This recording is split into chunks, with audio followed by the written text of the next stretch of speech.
So why should you care about all the junk that ends up at the wastewater treatment plant?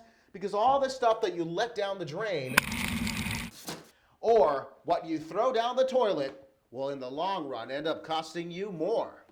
So he's asking his congregation for 1 day a week for 4 weeks to log off Facebook. And plug in to your relationships that matter most. So the people who came here today to plant and to mulch and to water the new plantings.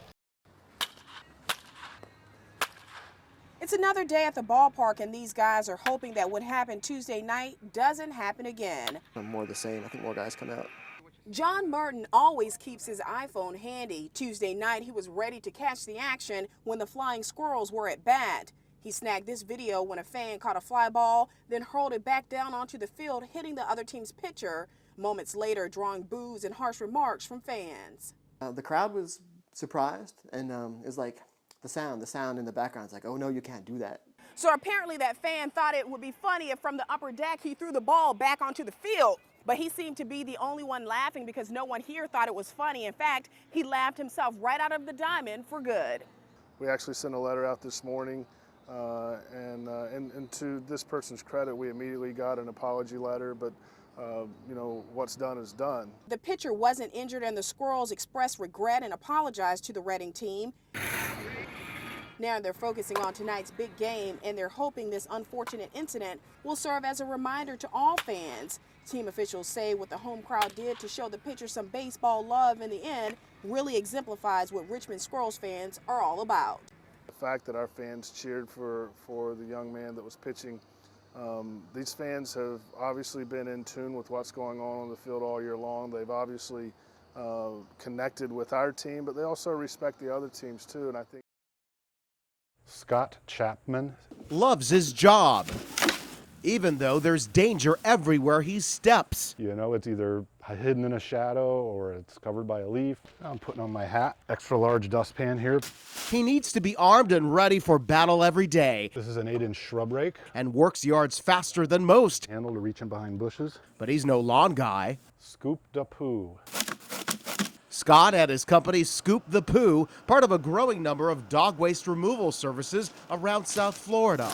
Land mine. That's what Mayo Voss of Delray Beach says her dogs leave behind. Such a good baby. Polly and Holly are Voss's. Dog de Bordeaux, about 120 pounds max. They take care of business all over her Delray Beach backyard. We usually have a gazebo here. But she couldn't walk to the gazebo if it weren't for Scott. Would you like to walk out there and find out?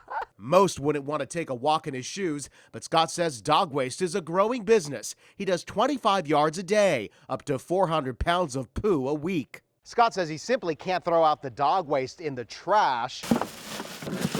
Instead, he's got to take it to the landfill, and often it's a full load. I've been almost bit one time. Luckily, because I wear these thick sunblock pants, it broke skin but didn't break through the pants. As for Holly and Polly, Scott has never had a problem, And you'll fix them. and Voss says she's just thankful. And my husband and I are in our 70s now, and we don't want to pick it up anymore. But Scott will. In Delray Beach, Juan Carlos Fanjul, CBS 12 News. Getting dirty for a good cause. If a team of you can just go ahead and move the dirt out. Martin Luther King Day of Service at the new Homeless Resource Center, set to open later this year in West Palm Beach. Dozens of volunteers turn out to plant a serenity garden. It's going to be beautiful. Part of the program to help the homeless get back on their feet. Most of these volunteers, students from Florida Atlantic University. All right, we'll roll this over. We just came to kind of make the center a little nicer. Every Martin Luther King Day, we make it a day on instead of a day off. So I move somewhere else. FAU sophomore Christy Lusant with the campus group that sponsors a volunteer activity each Martin Luther King Day. I think it's great to see so many college students that aren't thinking about themselves. Congress approved the Dr. King holiday in 1983, but 11 years later, lawmakers designated the holiday as a national day of service, something many people forget. Even though sometimes people may lose sight of it, at FAU we're trying to instill it in the students Dr. Martin Luther King did a lot of service in his community, and that's what we're out here trying to do today.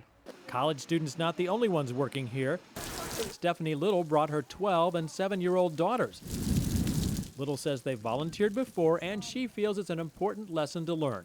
Instead of, spending the day at the fair, come in and do some good for our community, so we did. So the people who came here today to plant and to mulch and to water the new plantings have the satisfaction of knowing their volunteer work on this Martin Luther King Day will hopefully play a role in ending homelessness in our community. In West Palm Beach, Chuck Weber, CBS 12 News. I was in a hurry, but I was like, I need to see this. This is big. And attention-grabbing, I see policemen, head-turning, and I see cameras. photograph-worthy. We as a student population will not stand for this kind of thing. Civics lesson. This is something that I haven't seen in all 4 years that I've been here at VCU. Dozens of students taking to the streets in silent protest. And student organized, student created. Their message, get your asphalt off my ancestors. What we're doing is we're raising awareness for the African burial ground here in Richmond. Students want the school to turn the parking lot sitting on top of a slave cemetery near VCU Medical Center into a memorial. They repaved it in 2009. The silent protest in the middle of campus stops students in their tracks. By not uttering a word, protesters speak volumes. Actions speak louder than words. The VCU parking lot sits at the center of a lawsuit. Activists want to clear the cars and save the burial site. So these people are lying down silently as a demonstration for the voices that cannot be heard. There's also talk of a possible land swap between the school and city. Governor McDonnell says he wants to see the issue resolved fairly. And I think that right now, at this point in time, it's beyond VCU. I think that it's something that the state needs to take on. The silent students say raising awareness is key to their success in preserving history. And just every hand, every little bit, every step helps. Silent actions. Okay. Sending a loud and clear message. Okay. Thank you so much. Spread the word. For many, it's a way of life. For some, it's an addiction. We're talking about Facebook. There's a Facebook? Invent a Facebook. Facebook. And yes, even Hollywood has gotten in on the act. So why not build a website that offers that? People use a social networking site to make friends, get news, plan their social life. But one local man is saying, end it all? Take a Facebook fast. That's Dr. Raymond Underwood. I think more people's initial reaction is, I don't think I can do that. He's the senior pastor at Palm Beach Community Church in Palm Beach Gardens. We really want people to focus on being fully there, being in the moment. And that happens so much more face-to-face.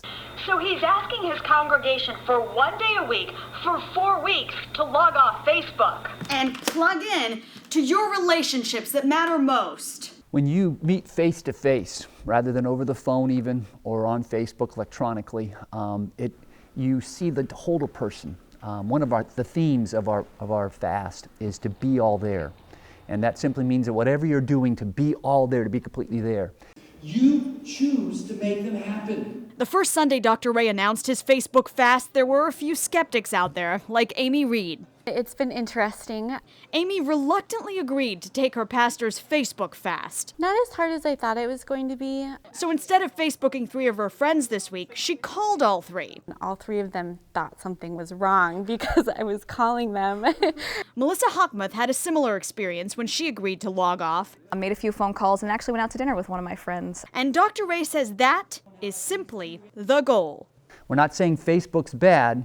We're just trying to encourage people to really connect face-to-face. You find yourself spending a lot of your time, treating everybody equally, almost on a superficial level, when this makes you kind of focus on what are your friends you really want to spend that time maintaining that relationship, and how do you maintain that relationship? Let me ask you the devil's advocate side of the question. Shouldn't you be talking about loftier issues?